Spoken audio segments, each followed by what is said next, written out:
Hello friends, my self Manju. स्वागत है आपका जेआरएफ अड्डा चैनल पर। मैं हूं आपकी educator for CSI net chemical science और जेआरएफ अड्डा आपके लिए लेकर आया है सीएसआई नेट केमिकल साइंस का कंप्लीट कोर्स जो कि अवेलेबल है जेआरएफ अड्डा एप्लीकेशन पर।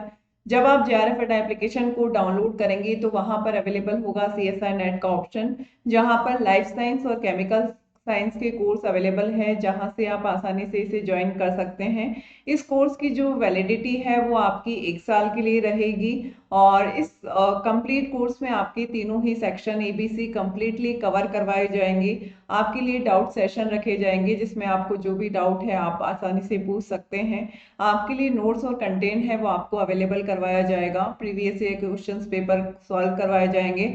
यूनिट वाइज क्वेश्चंस की आपको प्रैक्टिस करवाई जाएगी और ये कोर्स अवेलेबल है आपके जेआरएफ अड्डा एप्लीकेशन पर, जहां पर आपको डिटेल्स इंफॉर्मेशन सारे मिल जाएगी। और आज हम बात करने वाले हैं जेआरएफ वर्सेस एलएस, यानी कि जब आप फॉर्म फिल करते हैं तो आपको किस तरीके से जेआरएफ या फिर एलएस के लिए ऑप्शन को फिल करना है। देखिए, जब आप सीएसआईआर नेट का फॉर्म फिल करते हैं तो वहां पर आप ऑप्शन आता है कि जेआरएफ ओनली, आप किसके लिए फॉर्म अप्लाई कर रहे हैं, जेआरएफ ओनली या जेआरएफ प्लस एलएस या लेक्चरशिप ओनली, यानी कि आपको ऑप्शन में ये फिल करना होता है। तो देखिए, सबसे पहले तो जेआरएफ और जो लेक्चरशिप है वो कोई अलग अलग पेपर नहीं है, वो सिंगल पेपर, इसी के पेपर के बेस पर जेआरएफ या आपका एलएस होता है।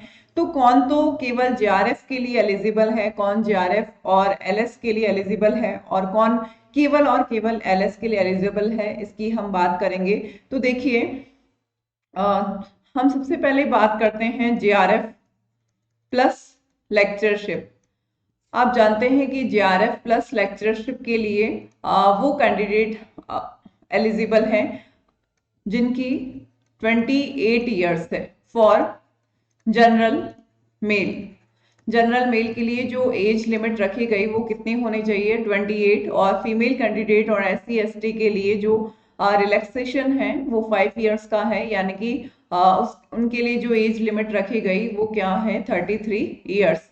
और इसमें कंडीशन क्या है कि जो आपकी एमएससी है वो क्या होनी चाहिए, कंप्लीट होनी चाहिए। यानी कि ऐसा नहीं है कि एट द प्रेजेंट टाइम वो एमएससी में उसकी एमएससी का फाइनल रिजल्ट ना आया हो, तो एमएससी क्या होनी चाहिए, मास्टर्स डिग्री उसकी कंप्लीट होनी चाहिए, तभी वो किस में एलिजिबल होगा, जेआरएफ प्लस एलएस के लिए क्या होगा, एलिजिबल होगा। देखिए,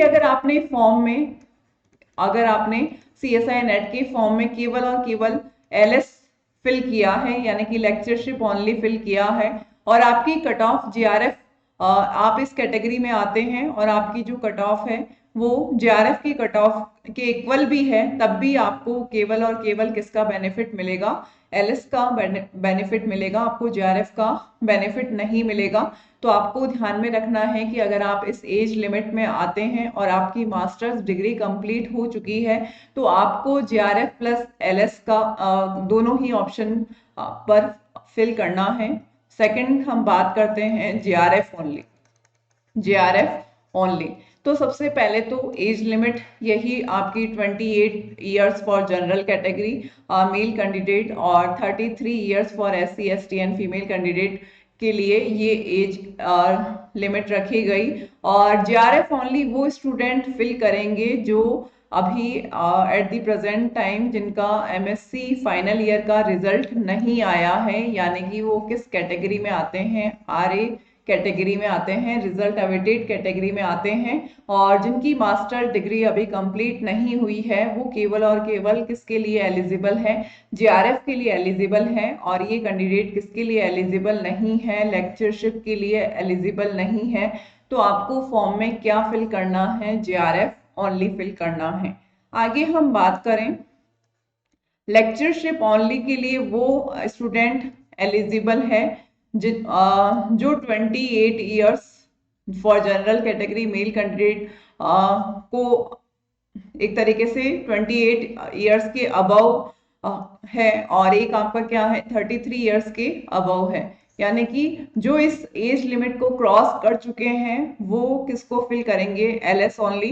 और इनकी मास्टर्स डिग्री क्या होगी, कंप्लीट होनी चाहिए। ये तो ऑब्वियस है कि इनकी मास्टर्स डिग्री क्या होगी, कंप्लीट हो चुकी होगी।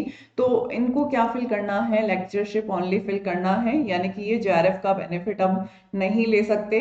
यानी कि मास्टर्स डिग्री क्या होनी चाहिए, कंप्लीट होनी चाहिए, और ये जो एज लिमिट है वो क्या हो जानी चाहिए, क्रॉस अगर हो गई है तो वो केवल और केवल किसके लिए एलिजिबल है, लेक्चरशिप के लिए एलिजिबल है। तो ये तीन कैटेगरी है जो स्टूडेंट्स को ध्यान में रखनी है। एक तो जेआरएफ ओनली, एक है आपकी लेक्चरशिप ओनली, और एक है आपकी जेआरएफ प्लस लेक्चरशिप ओनली। तो इसमें आपको ध्यान में रखना है कि जेआरएफ के लिए वो कैंडिडेट एलिजिबल है जो अभी मास्टर्स डिग्री कर रहे हैं, यानी कि उनका एमएससी फाइनल ईयर का रिजल्ट अभी नहीं आया है। और लेक्चरशिप के लिए वो एलिजिबल है केवल जो इस एज लिमिट को क्रॉस कर चुके हैं। और जेआरएफ प्लस एलएस के लिए वो एलिजिबल है जिनकी मास्टर्स डिग्री भी हो चुकी है और वो इस एज लिमिट के अंदर आते हैं, तो वो सारे इसमें एलिजिबल है जेआरएफ प्लस एलएस। तो इस तरीके से ये तीन कैटेगरी है जो आपको ध्यान में रखनी है। और आपको पता है कि जो हमारा कोर्स है वो जेआरएफ अड्डा एप्लीकेशन पर अवेलेबल है, जिसे आप ज्वाइन कर सकते हैं, जिसमें लाइफ साइंस आपको प्रियंका मैम पढ़ाएगी और केमिकल साइंस में आपको पढ़ाऊंगी। और इसमें आपकी तीनों ही सेक्शन एबीसी कंप्लीटली आपको कवर करवाए जाएंगे। तो आप इस कोर्स को जेआरएफ एप्लीकेशन पर आसानी से ज्वाइन कर सकते हैं।